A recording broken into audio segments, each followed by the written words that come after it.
ஆ, யோகிராம் சுரத்குமார் தன்னை நாடி வருபவர்களுக்கு அவர் என்ன சொல்லுவார் அப்படின்னு கேட்டிங்கன்னா, தான் ஒரு பிச்சைக்காரர்.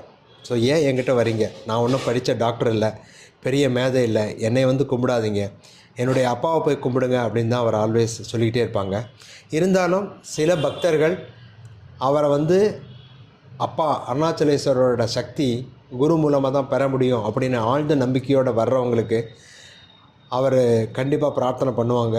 பிரார்த்தனை பண்ணி அவங்க மனமுருக உண்மையான அன்போடு பிரார்த்தனை பண்ணுறப்ப அப்பா இறங்கி வந்து அருணாச்சலேஸ்வரரோட சக்தி யோகிராம் சுரத்குமார் விசிறி சாமியார் மூலமாக இறங்கி வந்து பக்தர்களுக்கு அருள் புரியுது. நான் ஒரு 3-4 தடவை அவங்கள நேரில் சந்திக்கிறதுக்கு கடவுள் பாக்கியம் பண்ணியிருந்திருக்கேன் நான். ஆசீர்வாதம் கிடச்சிருக்குது எனக்கு. ஸோ கண்டிப்பாக அவங்களுடைய உண்மையான அன்பு அது ஒன்று தான் கடவுளோட சக்தியை உலகத்துக்குள்ளே இறக்கி விடுது.